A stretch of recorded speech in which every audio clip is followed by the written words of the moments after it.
I'm going to try not to break, what is it, the fourth wall? Is that what it's called? Where you don't look at the camera?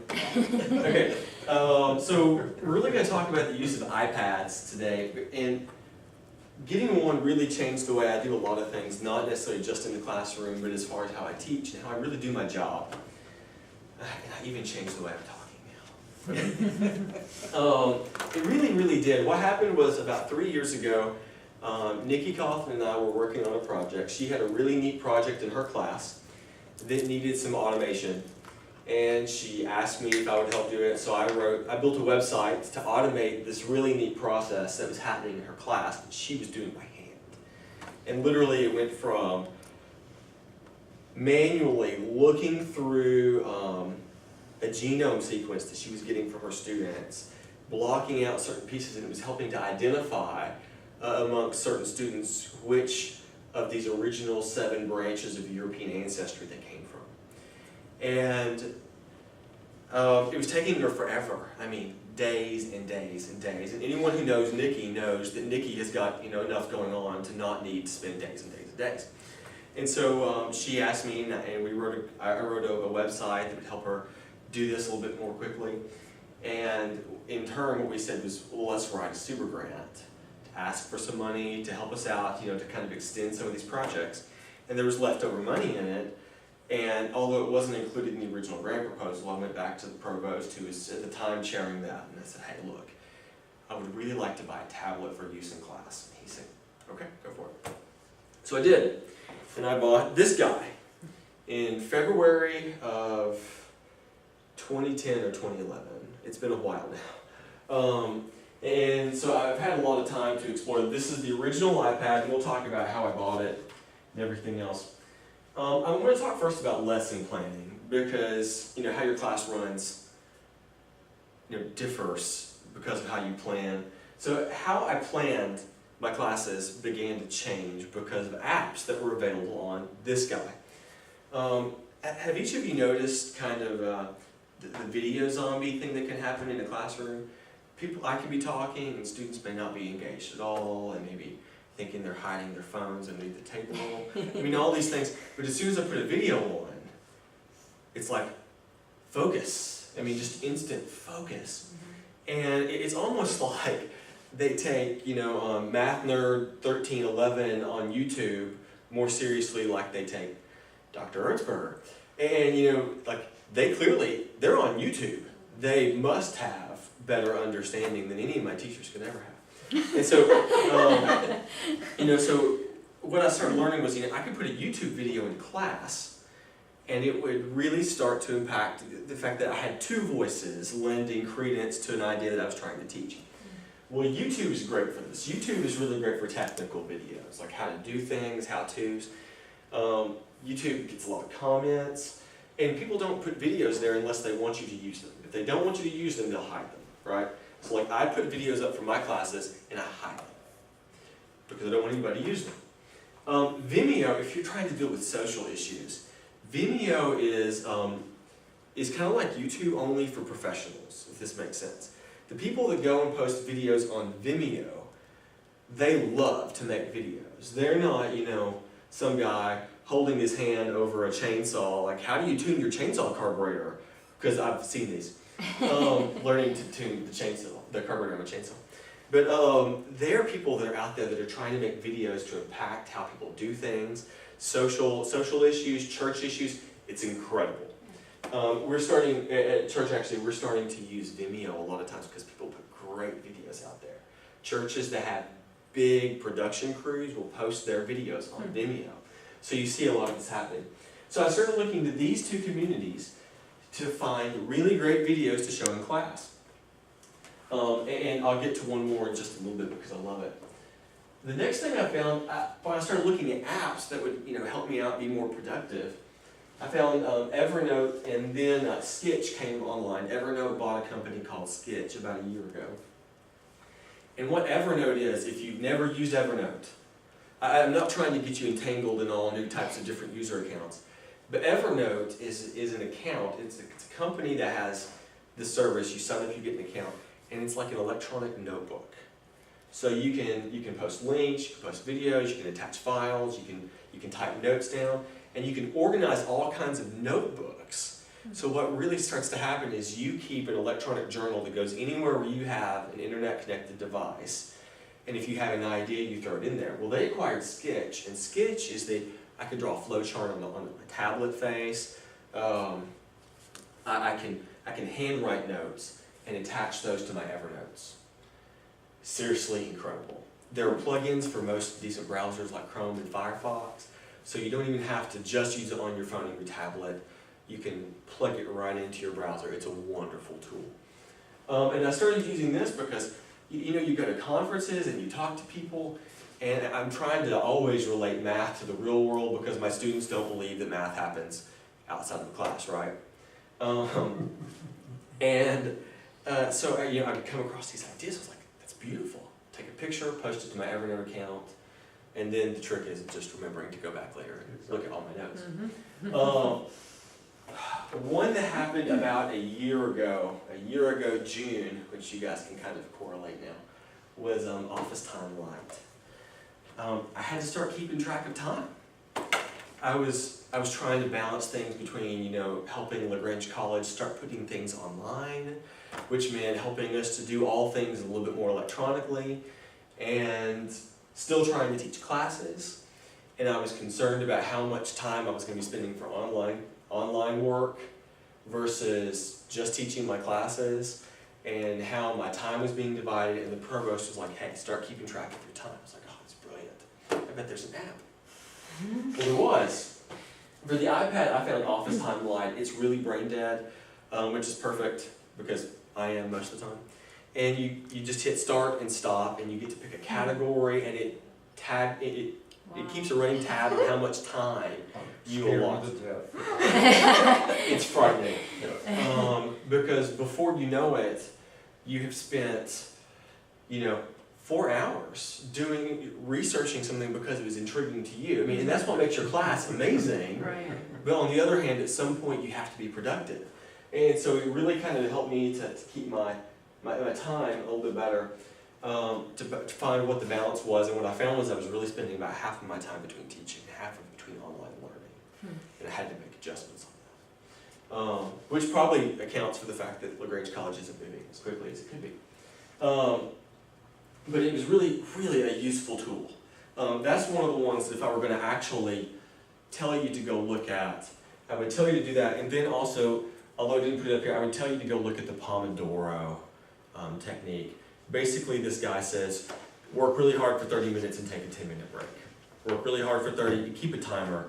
And the reason it's a Pomodoro timer is because the first one he had was a tomato. Right? So, anyway. All right, let's keep going. Google Drive. John and I know this, that the campus is going to be moving to being a Google campus, right, from the Technology Roundtable discussions. We've got students on one email system that is free. We have faculty on another one that is not free, and it's actually holding up some of our technology on campus. Exchange is kind of hurting us as much as it's helping us. And so we're moving to a Google campus, and what this means is you have access to Google Drive. And this presentation is actually a Google presentation. Basically, it's an online office suite coupled with an online hard disk. So anywhere you go, Word documents, Excel spreadsheets, presentations, drawings, they're all available on this Google Drive. You log in with your lagrange.edu address, and it's there. Now, there's also a great app for this on your tablet, which means that I can open this same presentation on my iPad, or on your iPhone, or not on the iPad at all. I have a Google Nexus 7 also. Really wonderful. The other thing was TED Talks. There's an app for this too. And if you don't know TED Talks, and if you're not really concerned about being motivated, you should not watch these videos. If you want to start being motivated to go out and do something with the skill set you have, go watch TED Talks. They will turn you on fire. It's fascinating. Holy cow. They make me feel like completely unproductive. Here's this 25-year-old guy who just figured out how to do something and saved, like 5 million hungry people in a third world country. Like, what am I doing? And it does this. I use this in my data mining class that I just taught in the spring. And Tim Berners-Lee, who is really the guy who created the internet, he was at CERN in Europe in the 70s, and they created this idea of TCP/IP and hypertext protocols. He talks about open data, and I mean, literally, it just kicked the class off. Like, there's so much data out there. How can we use this to make the world better? He used the example of the earthquake in Haiti to really spawn it. I'll share this presentation with you guys, and you need to watch this video. You'll be done, and you'll be like, what are we doing with our lives? It's just amazing. iTunes is fantastic because you get to watch other colleagues do what you do, and you get to learn from your colleagues. And this is what makes academia better than research. I don't know about you, but my research experience was dog eat dog. Everybody was for themselves until you got it published, then you could share that paper all you wanted, right? But until that paper came out, we just didn't talk about it to anybody but our group. Academia is fabulous because we talk, we share, and we want everybody to do well, right? Because we want to be evangelists for our discipline.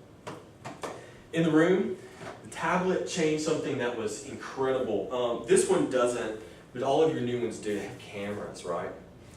So one of the things that I started doing with a handheld camera and then later with my phone was I would tell students, I'm going to assign a problem that you need to understand for tomorrow, and I'm going to pick on one of you to post it on, to write it on the board.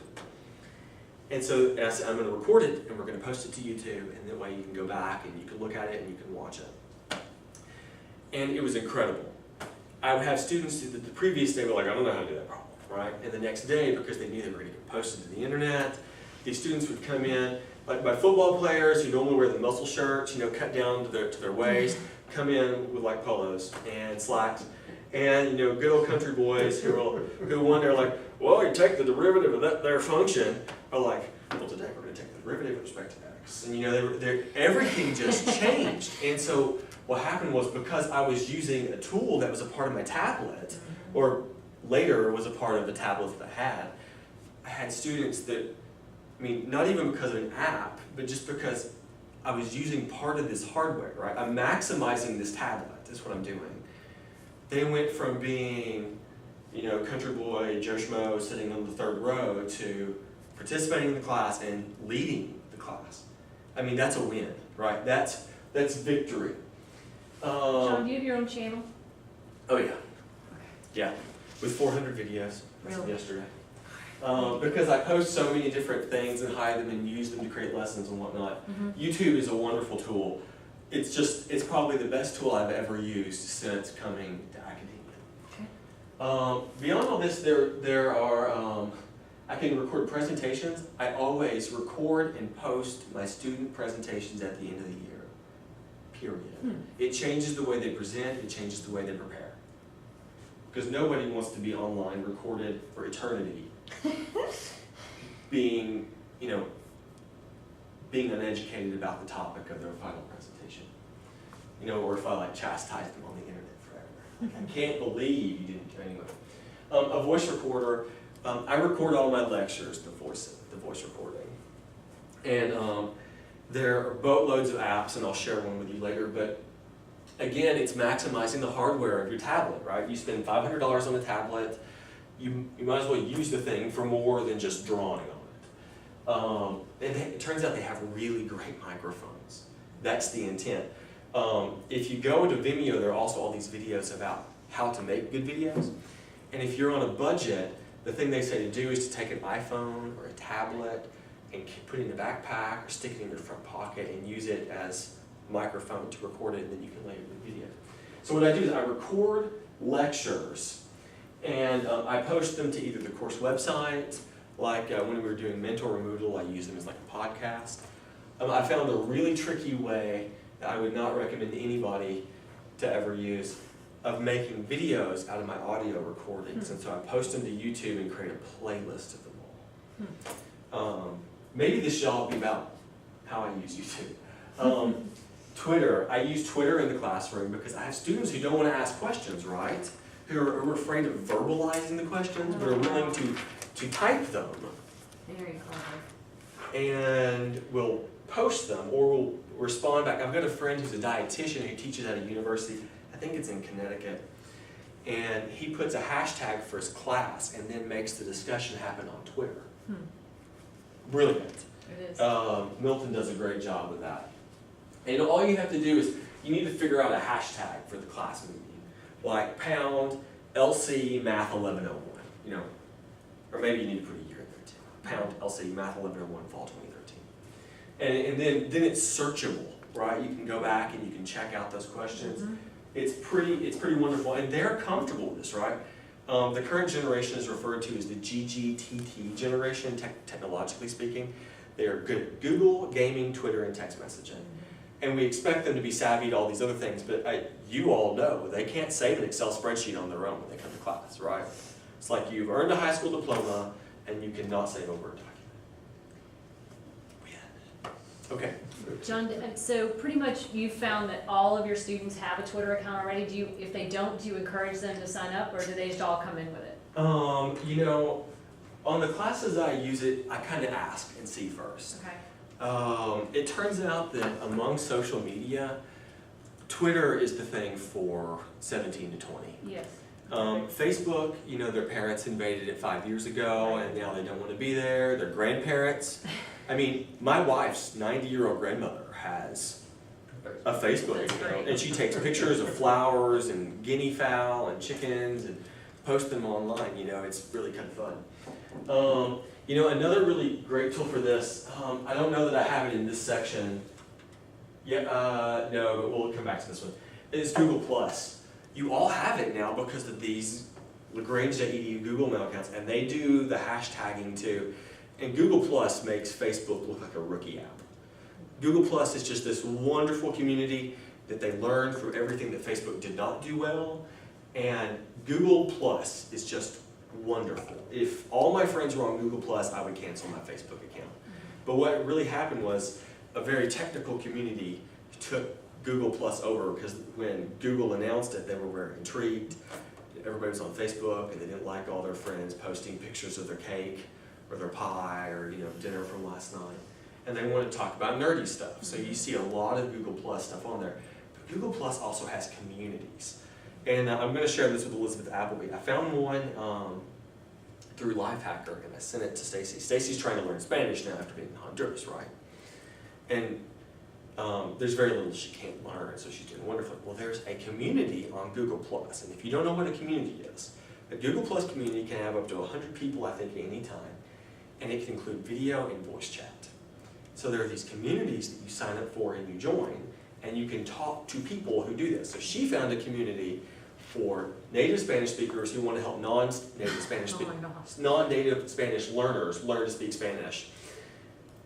And you can talk to people, you can type, you can, I mean, it's incredible. I mean, nothing else is like that. I would imagine there are boatloads of business education communities. I didn't even think to look. I'm really sorry about that. Google Drive, I actually started using this on my tablet because I could set up a spreadsheet and I could keep attendance of my students. I could walk around, I could make notes about how they were doing. So Google Drive, there's an app for the iPad, there's an app for that. Yeah, I said that. And what you do is you can build a spreadsheet. I almost always do the hard work on my computer because the keyboard is faster. But then I can open it on my tablet and I can edit it on my tablet. So I can walk around and I can take attendance, or I can make notes about whether a student has been helpful or not. And you know how Microsoft Word has the comment functionality? You can add a comment to a cell. You can do the exact same thing in Google Drive, in a spreadsheet, on a Word document. Wonderful. There's a Nook app, an Amazon Kindle app, and an iBooks. If you have an iPad, you've seen iBooks, right? It's the one with like a bookshelf. These are really great because you get books that have fallen out of copyright. You can, you know, all the ones like H.G. Wells, you know, 1984, all the really great books that have fallen out of copyright because the author is dead. And tons of free ebooks, right? These are out there. Yeah. Amazon also has a library where you can borrow books. You can borrow You can only books. borrow one a month. Yeah. I think if you're a Prime user, We're Prime you users. can just borrow one a month. One a Only month. one a month? Yeah. One a month. Oh, okay. That's very irritating. Then it's frustrating. Well, the wonderful Very thing, cheaper. the wonderful thing I'm starting to find is that because textbooks are really expensive, Yes. there is a mass of authors starting to write textbooks for their own classes and making them freely available. So right now I have access to lots. Now the problem is they're all at schools like MIT. And so when I want to use an MIT calculus textbook, there's a little bit of difference between the students in an MIT class and... Are you familiar with Merlot? Pardon? Merlot. I don't know about this. That's a free, Yeah. I'll go look. yeah. And that really has good. tons of stuff. Yeah. I will go look. Yeah. Yes. I love it. Okay, if we just didn't have to teach any classes, we'd be okay, because we could spend all of our time looking at these awesome sites. Because this is, now, if you have a Kindle and you have a Prime account, can you pull books onto the iPad from that, or do you have to use, so you can pull Oh, I do Kindle that all books the onto time. your iPad? Yeah, And the you just really set it up under preferences, Okay. deliver to, and your iPhone. yeah. And the really Yeah, cool I thing know. about it all Trying to is read on this thing is not much fun. you just have to make the text bigger. Yeah. Actually, what we know is that if you read in a small block, it helps your retention. And so Yeah, the smaller the true. block you read, you'll remember more. And so what I found is that if I read on my phone, I can sit down a book and come back 3 weeks later and remember where I was at. I don't really know how that works. It really does. The good thing about Amazon also is it'll auto-update. Like if I read on 3 devices, it'll update between all That of is them. brilliant. It's gorgeous. Edmodo, it's targeted to high school educators, and they have a whole community built around Edmodo. This is actually how I heard about it first. The app came later. They have a classroom planning app, like for lesson plans for class. Oh, wow. I've never used it, but it gets really great acclaim. Mainly because I struggle to write down lesson plans as organized as most high school teachers need them to be. All right, in the room 3, if you want to do this with a tablet, let's start talking about connectivity, and then we'll talk about what I actually do in the room. I found an AirPlay. Do you guys know what an Apple AirPlay is? Or the Air TV? Apple TV? You know what Apple TV is? Okay, yeah, it's a little box. You spend about $100 on if you buy it new. I found them on at eBay for $75 used. But basically what they do is they live on the same Wi-Fi network that your tablet is on. And you can project, if you've got an iPad 2 or newer, it will screen mirror to your Apple TV, which has to be connected to your projector. And then you can do whatever you're doing on your tablet and it'll be projected, right? So you can walk around wirelessly and do that. A lot of projector companies have apps that as long as the projector is networked, you're supposed to be able to access, but my experience is that those are clunky. They don't work well. Okay. Apple TV, it's $100 if you're going to do it. If you're really going to sink in and turn yourselves into like an iPad department, then the Apple TV is the way to do it. But you have to have multiple of them or a handful that you pack around to every room and connect to your projector. And they're only HDMI or USB. So your projector had better have an HDMI port or USB port.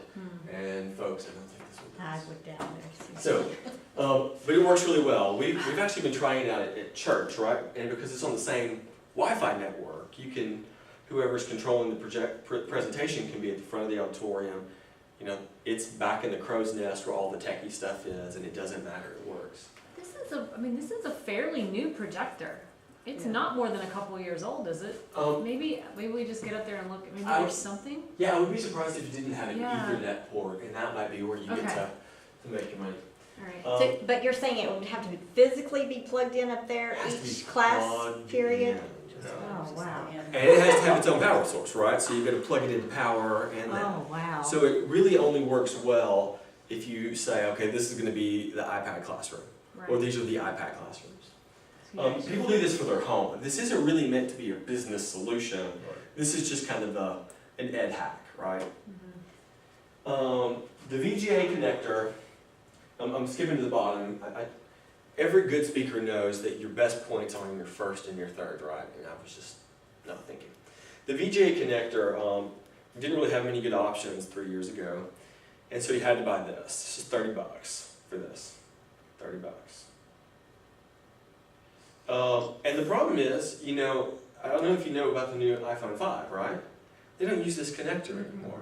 So it works on all of our older generation iDevices, but not on the new ones. And you can, you know, bet dollars to donuts that The new iPad is gonna be in the same boat. It's But you gonna can use buy the that. connectors to, Yeah, but that's Just- more money, more money. right? Yeah. I'm sure actually they'll come out with the VGA dongle sure. for the lightning connection, but seriously, I mean, they're in the business to make money, they're not here to help us out, and I'll talk about that later too.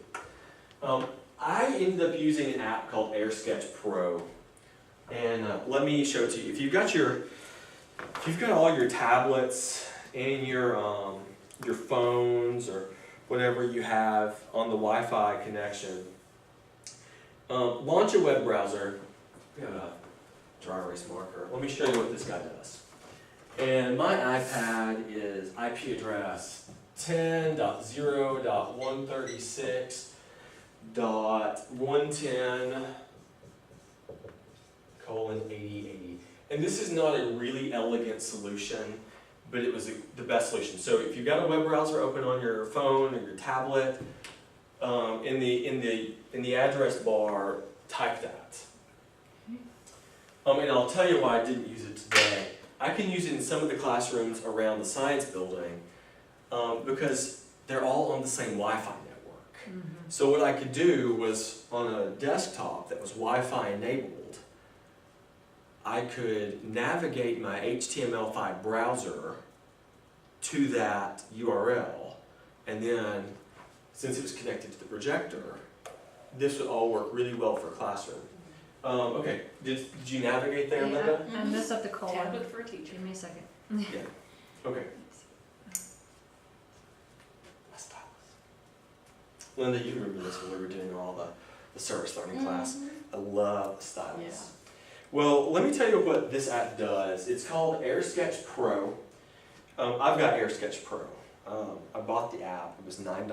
It's not anymore. I think it's 10 now. There's a free version that only works with black and white. So what happens is, on the Pro version, you can open, through Dropbox or through email or Google Drive, you can open something in the background and then you can annotate it, right?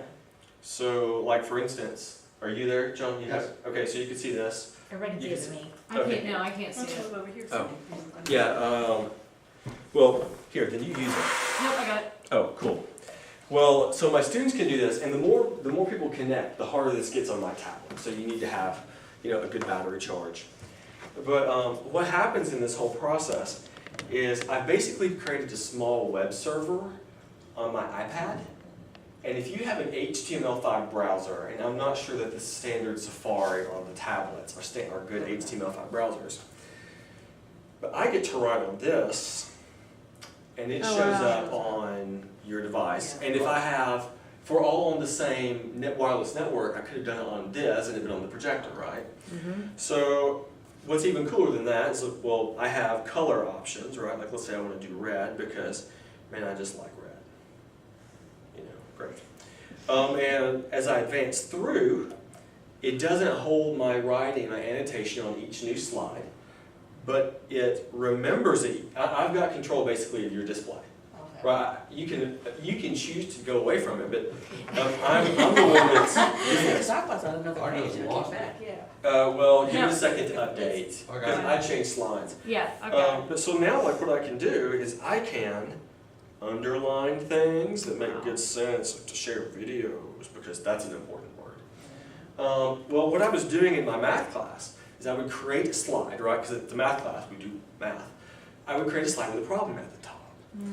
Well, what makes this even better is I can zoom in, and on my tablet, I can write in a really fine way, like the sum from I equals 1 to n of the xi's. Wow. Right, well, that's very small on yours, but I couldn't write that small if I was zoomed out like this. So I could zoom in, I could change the size of my pencil writing on here, the color. What even makes this I can import pictures. I mean, it's a really wonderful app. What makes it the best is that when it's all said and done, you can't see this, but I can save and I can email my annotated presentation as a PDF. And so this is what I would do, is I would annotate this, my students would take notes, or not. Probably not. And I would just email it to all of us anyway, right? So they had the annotations, they were able to pay attention rather than trying to scramble to keep up with all my subscripts when we get to sequences and series, if you remember. And because that's very subscript, superscript intense. And I could post it to the course management site. I mean, seriously, this tool became wonderful. Now, the issue with it was, the reason I couldn't always use it was because, just like this room, the desktop wasn't Wi-Fi enabled. So I couldn't always use it. Most of the rooms in the science building are Wi-Fi connected. So I was able to do that. But I couldn't in every room. It was a real killer. But AirSketch Pro, I mean, I'm like an evangelist. I have presented about AirSketch Pro at regional math conferences. You know, I've shared contact with colleagues who are doing the exact same thing. It's just a wonderful tool. If you're going to be iPad intense in your class, I don't know how you get around it on this campus. I haven't found a solution yet. Okay, I'm going to keep going because I don't know how much time you allotted out of your schedules for me to talk today. Here's some other ones. This is in the room.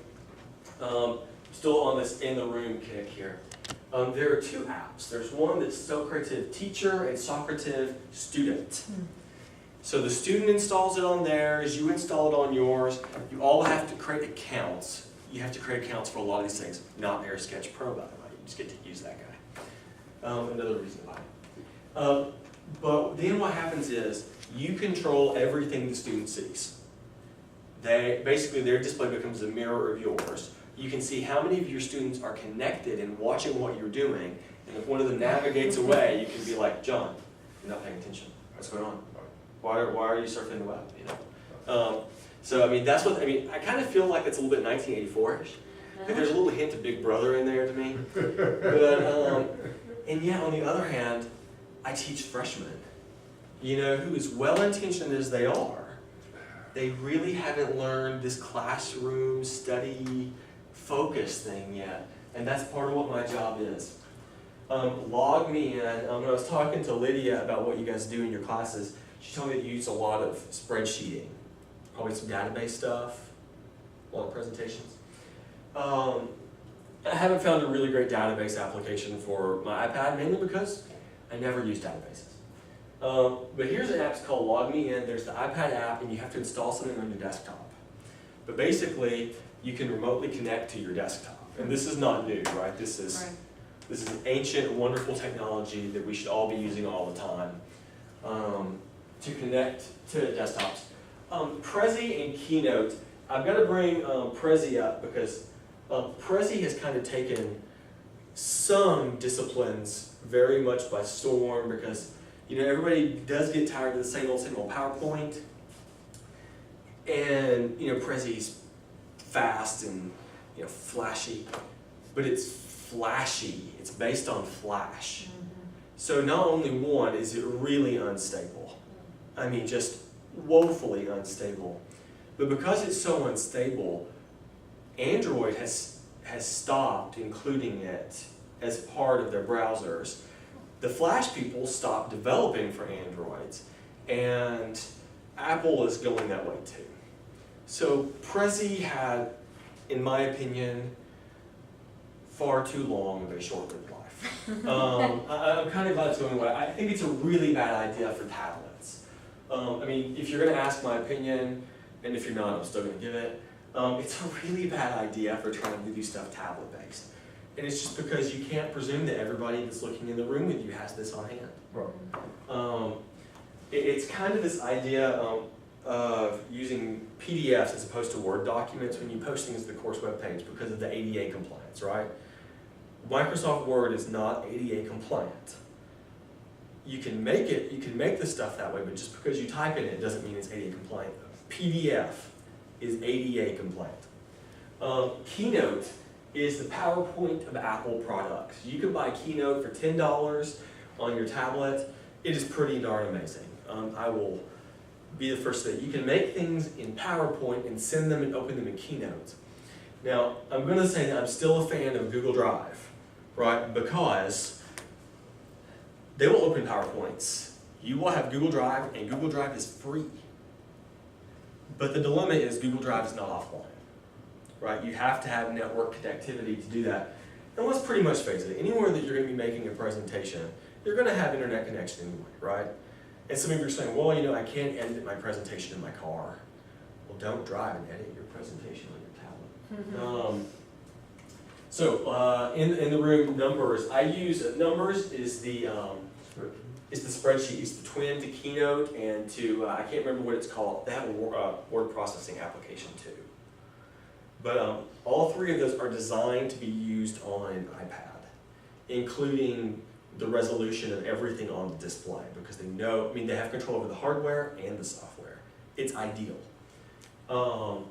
Numbers is amazing. If you have got to do work on a spreadsheet on a tablet, you can go get other business applications, but holy cow, Numbers is just something else. I use Dropbox a lot to get stuff to my iPad. So when I was talking about using AirSketch to do annotations, to do board writing, what I would do is I would copy things to my Dropbox directory before we had Google Drive. My Dropbox directory, it would sync to my tablet because there's no USB port on these guys, right?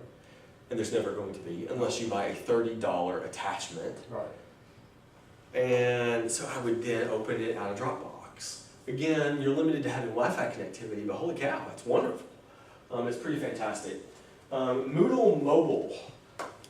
This was just kind of a gimme, right? This is Mentor's last semester, presuming everything goes wonderfully. And in January, we're a Moodle campus, folks. There's an app out there that's called Moodle Mobile. It's produced by Moodle. And right now, I'm in the process of making Learning House enable that for us, or requesting directly. I'm going to go back and I'm going to hit Google Drive again because I just use it all the time. It's this wonderful tool for word processing, for spreadsheets. Literally, I use it all the time. I use it on my phone, I use it on my tablet here, I use it on my tablet when I teach Sunday school at church. When we do music, you know, when we're singing at church with music and you've got the slideshow presentation, I do everything with Google Drive. It's just a fantastic tool. Dropbox is probably the next most fantastic tool on this page. Dropbox is also wonderful. If you don't know it, you gotta have it. Google Plus, Facebook, you gotta have. I mean, Google Plus not as much, but Facebook, there's just no way around it. I actually hold chat sessions with my students across Google Plus, and when you go to the chat sessions are called Hangouts, and when you go to the Google Mail with the campus, that's part of your email interface. It's just the chat client open on the side. Actually, I don't send emails like to Bill McCoy anymore. I chat with Bill, and Bill is either upstairs at his computer or he's walking around and he gets him on his phone because he has an Android phone. So those of us who have not switched over to Google email need to do that? It's going to happen one way or another. So we just need to do it. I'd say just wait. I mean, you can Just choose wait. to do it. So can we do the things that you're talking about if we're still on Exchange? You can. Excuse me. You can, but if you just go in and create an account yourself, there's going to have to be a process of realigning those accounts, and you're going to lose stuff. Right. Either way it happens. John, did they talk yesterday? Did you go to the roundtable meeting yesterday? Okay, I didn't get to either. The Google thing is going to happen. So you can either sit back and let it happen, or you can be proactive and just send James an email and say, I want to do this. All right. I already have that one. Yeah. I did it about 6 months Well, ago. I have Google, but I sync it to Outlook. Yeah, you could. I don't want to. There's a hack. There's a hack that makes it happen, Right. and that's one of the reasons they want to get away from it. You have to install another app to make it sync with Google Mail, and so you can use the Outlook client still with Google Mail, but your interface, the web interface, will be a Google interface, Right. Which I love. I actually have a personal Gmail address that I use all the time too. SoundCloud. This is a place where you can upload your course audio if you didn't want to put it on the course website. And you can listen to audio, and what you've got to go out and do is you've got start looking at the profiles that your students are creating, especially your music majors. They're posting so much of their music to SoundCloud. You can go listen to it for free. You can download most of it, so you could listen to your students select. Do any of you guys remember Rebecca Stewart from a few years ago? She's a music major. Rebecca's stuff is all over there. Do you know Angela Hutchins, who's one of the New Servant Scholars? Angela's got her music up there. I mean, so many of our music majors have got them, and you can listen to what they're doing. It's just really Is cool. SoundCloud is it an app? There's an app to a larger. It's like YouTube for audio. Okay. John, how do you keep up with all of this? I mean, It's this not is big, like- I'm totally this- overwhelmed already. I've heard of maybe like half of these things, so I feel like, okay, I'm doing okay. How do you stay on the cutting edge of what's going on? I'm not. Okay, how do you stay on the outside edge of what's On going the on? The rest of fringe. us are like falling off the cliff over it. Okay, so Twitter is a big help. Okay. There are all these different people out there that they kind of stay on the fringe, and they tweet about these things, right? So you just have to find those accounts and follow them on Twitter, Okay. if that makes any sense. Yeah, no, that makes sense. I'll stay there. No, you're fine. I just want to make sure you're in. And so I follow a couple of things, especially for math and tech and ed on Twitter.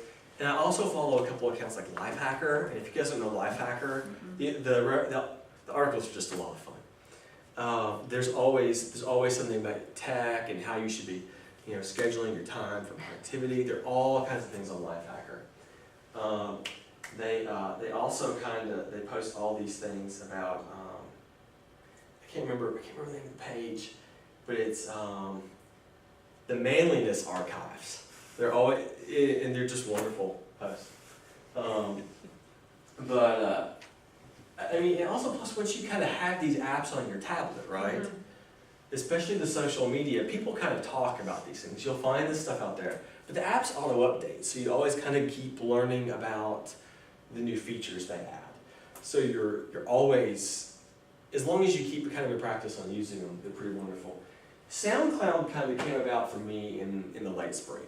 I mean, I'm not like a 10-year veteran of SoundCloud. I doubt it's been around for 10 years anyway. But I was doing something, and for one of my online classes, I have them do the introductory, like a presentation, like a 3 to 5 slide presentation, or like a 2 to 3 minute video, like on YouTube. And because on online classes, you have to hold on to this personality, right? And so what I found was that people just ate it up, and then they would comment back and forth on each other's posts. One guy actually, I think Linda, I talked to you about this. One guy, he made a post, he mimicked Mr. Rogers' Neighborhood. I mean, with music, the cardigan, the shoe toss, and he just told about who he was. He was doing Mr. Rogers. It's amazing. But another one of my students posted a link to her SoundCloud profile. It was like, I love to write music. I'm a music major. And music majors were actually the group that I didn't anticipate at this school. And I should have, because their schedules are horrible. And so I went, and I'm grading, right, because it's an online class. So they submit their homework, and we're at Gulf Shore, so I grade at night when my kids go to bed. And, Stacy reads, and I come across this student's profile. And she's like, oh, you should go listen to my SoundCloud. I've got music all over. And it's like, okay. So, I go and I follow her on SoundCloud. I just listen to what she's singing. Some of the songs I don't like, but some of them I do. It's just, but you learn about the students this way too, right? And this is why we're here as opposed to somewhere else where we could probably make more money. It's because one day our students will have these conversations like, Cindy Root's class just made all the difference in my life, right? Or, there was this conversation in Linda's office that just changed the way everything happened forever, right? And this is why we are here, because we get to make these really great differences. It's kind of, you kind of have to look at it and some of them you just throw away. I mean, all these apps are continually coming out. To answer your question, I've probably uninstalled as many as I've installed, because they were just garbage. Google Voice, I'm a huge Google fan, by the way, in case you can't tell, because it's all free. Google Voice is this app, and they basically provide, you get to pick from a list of phone numbers that are local to your region. Have any of you heard of this? Okay. So you pick a phone number, right? You pick a phone number, and you can manage other phone lines through this phone number. So for instance, I have a Google Voice number for school, for online classes. So these students can call, and it can forward to my office phone. But what it does, it also sends transcripts of voicemail to my email. So if, a 50-year-old online student who's not so comfortable with sending messages out, like all of us are, prefers to call, which happens, then I get a transcript of her voicemail rather than not see that I don't have voicemail. And beyond all that, then that number, I can choose to not have it ring my office number. I can choose to have it ring my cell phone if I'm out on a trip, or my hotel room number. They can send text messages back and forth to that number, right? Text messages for 17 to 21-year-olds, right? I mean, it's just this wonderful service. It's totally free. Google Scholar, we all know Google Scholar, right? Google Scholar has you search for a topic and it actually pulls out reputable results. It's fantastic. And actually it nests now inside of Google Drive. So if you're writing a paper, it nests with a sidebar, like how the clip for Microsoft Office used to be, the annoying paper clip guy. It does that for Google Scholar. So you can go over and not change browser tabs or browser windows and search and then just copy and paste the citation. The problem with that is, of course, you should really read the paper before you cite it. Okay. Calendar, as part of, I don't have it with me, do I have it on this? On the iPads, actually how this works is there's actually this huge Google app. Let me see if I can find it. There we go. Because, they can't legally develop much for Apple. There's this huge Google app. Let me rotate mine. Come on. There we go. Here's the Google app. And so yeah, you can go through all these. All these apps are here. And you kind of have this cataloging. So Google Drive is there. There's a separate app for Google Drive. But the other one I use the most is Calendar. Where's Google Calendar on this? Nope. There it is, Calendar right at the front. I use Google Calendar, right? I have an Android phone. Let's see here. Yep, see there's my iPad training with business department. And it syncs across my phone, this tablet, another tablet at home. I keep the browser window open to Google Calendar, and it's wonderful. If you ever get comfortable using it, I think it makes the Exchange calendar look really clunky. And now what makes this even better, I almost forgot this. Because all of my students are on Google services, right? When we say we're gonna do a meeting, I invite them to the meeting, which you can't do now with Exchange, right? Because they're on a different service than you are. Right. So it shows up on their Google Calendar, which syncs with all their phones and all their tablets and all their computer, syncs to all mine, we're all synced. We're all probably not in sync, but we're all synced. Google Drive. This changes the way I advise my students. Because you can share documents, you can share a document with somebody in the room. So what I did was make presentations for my data mining class. I would share with all of my students. They can view it, they can make comments, I can choose if they can edit it or not, which I never do for my presentations. But for my advisees, I make a Google spreadsheet that I share with my students, and we type their courses in, their hours, we do the tabulation so we know how many hours they've got, what their GPA is, we keep track of their grades in there, and it's shared with them, right? We don't print this thing out, it doesn't waste paper because spreadsheets print oddly, right? But they have access to this wonderful spreadsheet anytime on their phone, wherever. They can see what we've got planned out for 2 years ahead, right? So like Kayla Klein, because do we all know Kayla? Okay, everybody knows Kayla. When Kayla came, she was like, okay, Dr. E, I want to do this. And I was like, well, let's just hold your horses. She wanted to be a high school math teacher, which is noble. And I was like, well, you're really smart. Why don't we just leave your options open? You may want to do all kinds of different things, right? And so we said we're going to plan out the math curriculum for your other years, and then we're going to fill in the other classes. Because this is who I am. It's just me. And so we filled out all 4 years, and the schedule changes, right? But she knows what she's going to be taking. We knew what she was going to be taking this semester 2 years ago. She knew it. She knows it. We keep track of her hours, her grades, everything. It's changed the way I do advising. And then we can message back and forth and ask questions. Jon, do you have a blank copy of that you would love to share with us? I will gladly share it. That would be, just so we wouldn't have to start from scratch. I will gladly share what I've kind of done. I set one up for a student who left, so I'll delete his That would be name wonderful. and share it out that way. Thank you. But I didn't bring any paper, so if you don't mind, I'll remind me of that. I'll remind you on Twitter. Thanks, that was great. So here's some last minute notes as we're kind of cresting the hour. The iPad mini, my mother-in-law has one of these. If all you do is read and play games and browse the web, it's wonderful.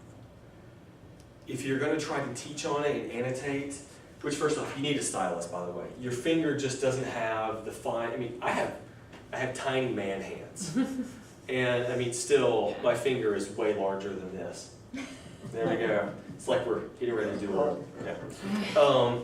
But I mean, you just can't do without one of these. I have another one that's kind of a nylon tip that's soft, kind of like a woven nylon, and it works, but I like this one better. This one is a Griffin.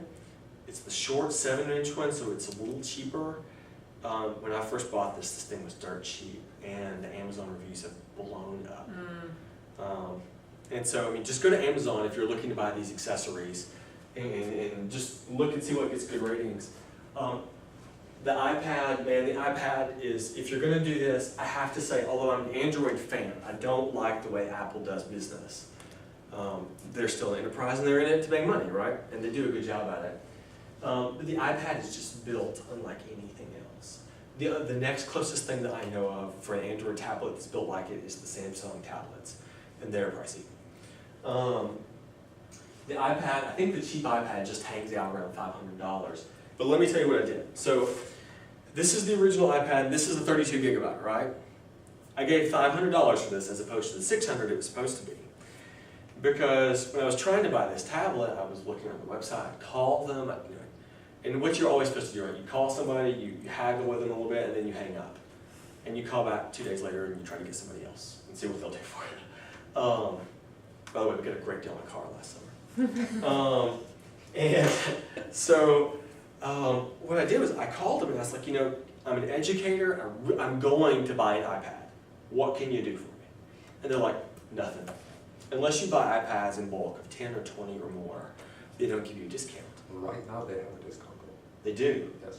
Well, then that is a huge policy shift. Is it on the Apple site, John? Yes. Okay. Well, hey, great. You can get a new one, John. No, I can't. I got a great deal on a new car last summer.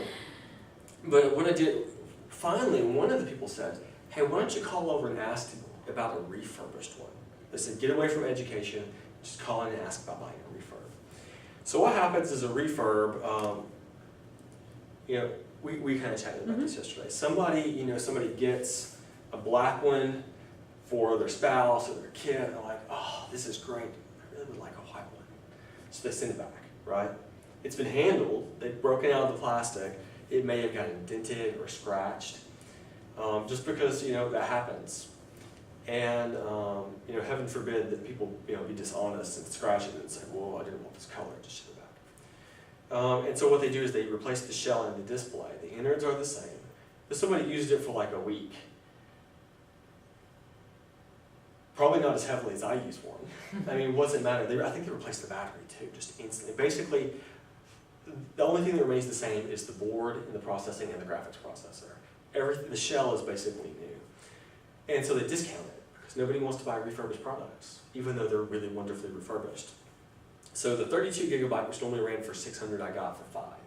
When I bought Stacy's iPad 3 last summer, I got it for $425, I think, versus $5 and change.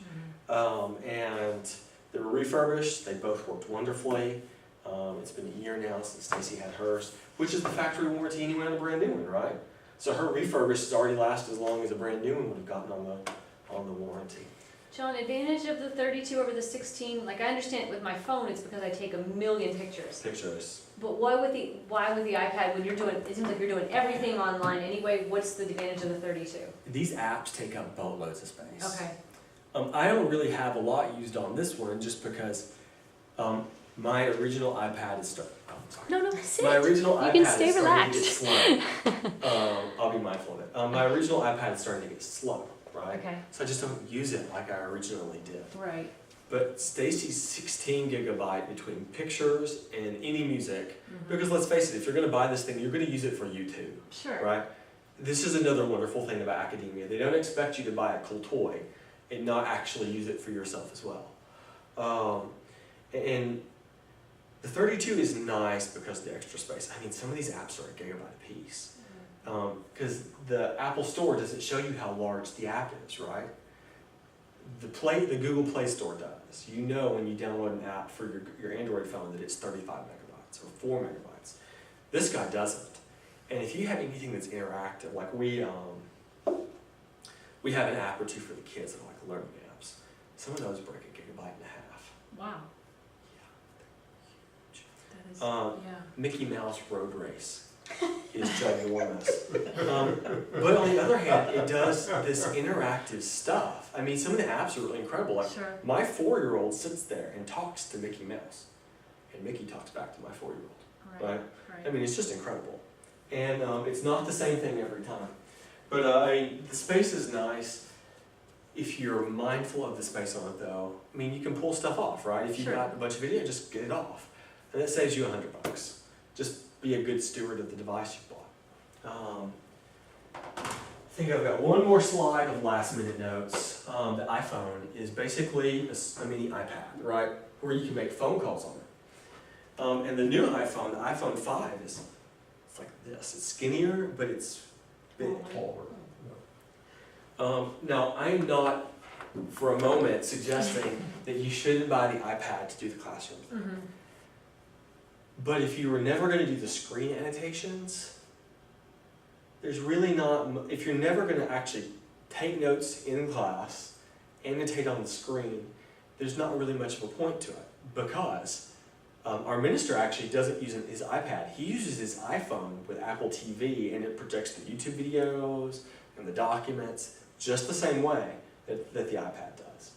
So, you know, maybe if you're thinking about doing this, and this is just a crazy suggestion, maybe the thing to do really is to say, look, I'm going to make this a multifaceted device for all parts of this career. With an iPad, you get to do a lot of things for the classroom, but if you've got to be committed to really jump in and do the annotations and the note taking and everything in the classroom, other than just using it as a media box. Mm-hmm. And if you're just going to use it as a media box in communication, maybe what you say is rather than spending $500 on a new iPad, maybe you say the best thing to do is we each all have our own service. Let's buy an iPhone for each other, right? I mean, and use it as for communication with the students, use it, you know, for social media, use it for recording the students, project stuff with iTV or with AirSketch Pro. I mean, it's a thought, right? I mean, you can buy a brand new iPhone. The iPhone 5 you can buy brand new for about $670. And if you buy the iPad, the 32 is going to break $6, right? So maybe what you do is you say, well, we're going to give you 5, you pony up the rest, you get an iPhone, but you have to use it for class. I mean, that's a great deal, right? I mean, maybe you say, I mean, you could still throw the $500 around. I don't know how much you have to work with. You could throw the money around, and I mean, you guys already have iPads, so you're out in the cold. Or if you wait for you know, a new edition, Yeah, then you can really get a, you know, I bought my iPhone for $99. the 4S is really cheap right Yeah. now, and it's not enough of a difference from what most people say to warrant buying the phone. Except the 5S is gonna have the gold, you know, so I'm waiting for that. Yeah, I don't know. I don't know. I've got a 4, so Sure. I've had this for a long time. Sure. You know. Yeah, and the 4S is not exactly a new phone anymore. The Yeah, 4S the is a 4S is two-year-old not phone. much different than the 4. Isn't there Yeah. supposed to be a new release like in the next couple of That's months? what I'm talking about, the 5S. It's within a month. They're already coming out with a 5S. And So when they, maybe the So and 5 when they will be do that, okay. exactly, and when Yeah. they do that, then usually they drop the price on the old one in order to encourage the new buying the new. Right. Another thought on the very bottom end of this is that the iPod Touches, the really high-end iPod Touches, are basically even smaller iPads. I mean, there are some things that the iPad does. I mean, they're not the same device. There are some things that the iPad does that the Touch doesn't do. Mm-hmm. But the Touch will still do a lot of those same things. I mean, it has cameras. I mean, it is, for all purposes, an iPhone without the phone. an older iPhone without the phone. So these are just, I think this is pretty much my last slide. But there are, oh, other than links. Oh, links, holy cow, how would I forget these? So by the way, business is the hardest group in the world to find specialized apps for. Do you know this? That's very odd. I mean, there were like college algebra apps just like falling out of the sky. I mean, my class will be better because I tried to do this for you guys. But trying to find specialized apps for business classes is super hard. If you go and if you're looking for bio, there are all these apps like, let's dissect a frog today. Let's open up a human heart. And you can just do this. I mean, it's like, you kind of move your finger on the tablet. It's like, Cool. peel this back and you can see the frog's heart beating. I mean, you can poke things and you can see them kind of move. And there are all these wonderful apps out there for science, for English, for music majors because you can compose and they'll play back. Just all these wonderful things.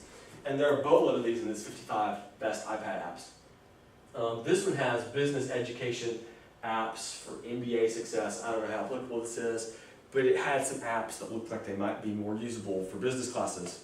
But again, what do I know? I'm a mathematician. Emerging tech. This is not a super attractive website, but it's extremely informative. So it takes a while to load. Scroll down. Takes a while to load. But what there is, it's based out of the Tennessee Border Region, is what this is. And I saw this because when we presented it when we were in Louisville at a conference for online learning. It was on the summer. Got a wow. Pardon? It has a wow. Yeah, the webpage is horrible. I mean, it's just clunky, it's not very So functional. strange. But the information is priceless. So basically what happens is you have to scroll down to this box. Like this should be at the top of the page. Because I don't want anything else on the page. So they should clearly tailor a website for me. But what you can do is you can drop down and scroll through the apps. Like what are you going to use it for? Are you learning? Are you teaching? Okay. What device are you using? Through different generations of the iPad, and it's smart to choose the older iPad one because then it ensures functionality. Okay. But then you get to start choosing academic disciplines and education levels, right? That's cool. Oh, it's super cool. Workforce clusters, maybe you're trying to do something that's multiple discipline, right? Because cross-discipline is really where education is heading. I hope that we all are on board with this. So much so that they're now they're biomath programs. They're cross-disciplinary PhDs in sciences. It's just, it's there. And so you can start to look through these. I mean, science, tech, engineering, math, STEM, it's there. You can even pick the publisher. Maybe, you're looking for an app that goes with your book. I mean, it's there. Now, it's not pretty, so let me just do one for me. So I'm gonna teach. I'm going to use my iPad. Yep, we're math. There it is. College level.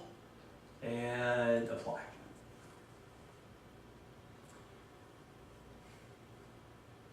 There we go. And it starts giving you apps to look through. I'm not going to lie, I didn't find a lot of things for business on here. But I couldn't find a lot of things for business classes in particular, and that's why I went back and focused on native spreadsheet apps, connectivity to your desktop, and those types of things. The reason for that might be that business is really not a discipline. Marketing is. Okay. Accounting is. Right. Finance Oh. is. Economics is. See? I just don't know. Yeah, I took one accounting class. Yeah. Did that cure you? Yes, sir, it did. But accounting's not on there either. There's business finance. Let's try to find one for marketing. Marketing. Man. And it was management right above that. Boom. Yeah. There we Oh, go. lots of them. Yeah, that makes a lot more sense. Right. See? Hey, thanks. So we are actually already cross-disciplinary. Which makes great sense. I just didn't think about any of that. By the grace of Dr. Miller, did I get a B on my accounting He is currently the interim president of Murray State University, so he's a really good guy. It's just not the way, the math was no problem, right? Just the thought process was foreign. It's very hard. So I mean, this stuff is out there. I mean, Yeah. I'm learning this stuff for you guys out there. But I think the real sell on the tablet is the tablet. Not maybe the apps for the tablet, but the maximization of everything the tablet offers you. I think that's where I think it makes a difference for you outside of your room, when you're trying to balance all the things that we have to do on this campus, when you're trying to plan, when you're trying to communicate. I mean, we don't take laptops on road trips anymore. We take tablets, and honestly, this last time we went camping 2 weeks ago, I took my phone because I don't need a tablet to do everything I can still do on my phone now, plus some things. Plus, I can send messages to my mom when she's worried about, whether we're safe or not. Are you asking on Twitter, Lydia, for these 3 websites that he has here? I didn't try to write those down. I'll share I think the he's just gonna presentation. send us. Yeah, he's gonna send us the You gonna send the whole thing? Okay. Well, I can do it one of 2 ways. I can either send you a PDF of the presentation, or I can share it out as collaborators to you across Google Drive. Well, I don't have I that, just so downloaded you have to Google send me Drive. the PDF for the presentation. Yeah, I want to focus on Google Drive, actually. Yeah, that's what I I. just I did mean, Evernote just I'll now. be So pretty can do a honest. new account. I think Yeah. it's a wonderful choice just to go ahead and send the email to James, Yeah. and ask to do the Google Mail thing.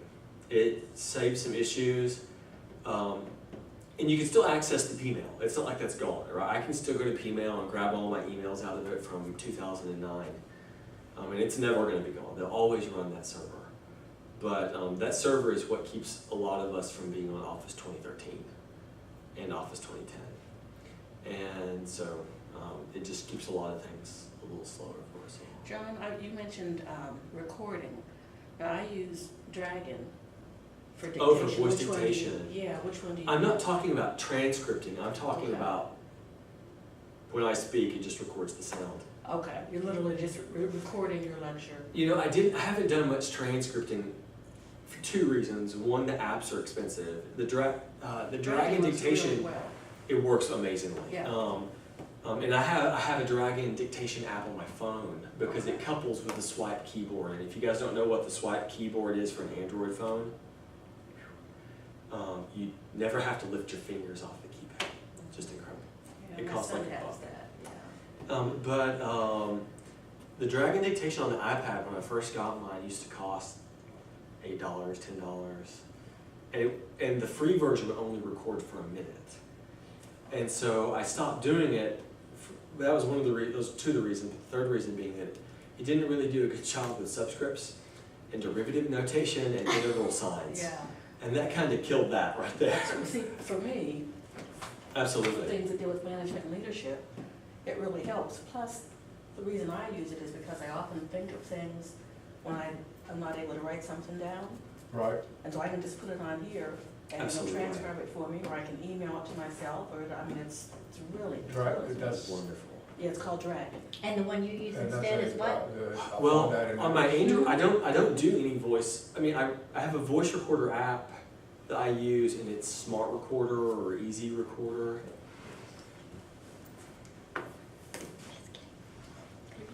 Dragon app, okay. Where is that guy?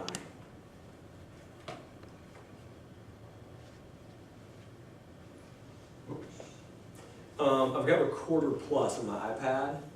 I didn't bring my phone, but I think the one I have on my phone is it's either Easy Recorder or Smart Recorder, Okay. and it's wonderful.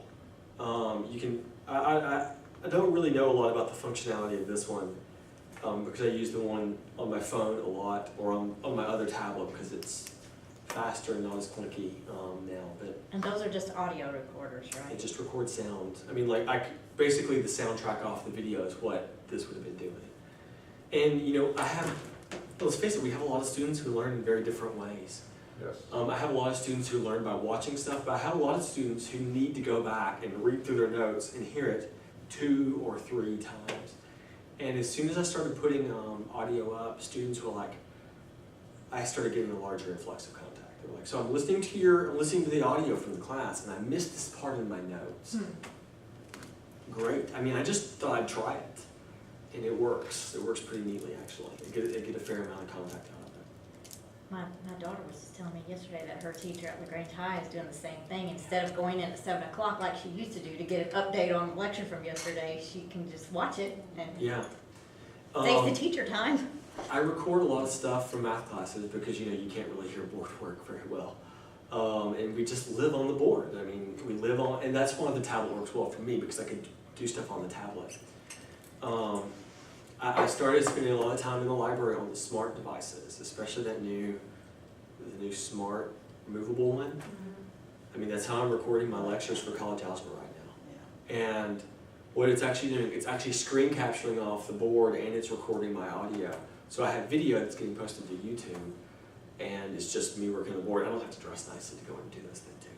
I can wear shorts and a t-shirt and do that. I've only used that one time, so I'm not really comfortable with it yet, but I liked it. Because it does the same thing. It does the same thing. I could write my notes, I put a circle around something, underline it, erase something, redo it if I wanted to change the focus.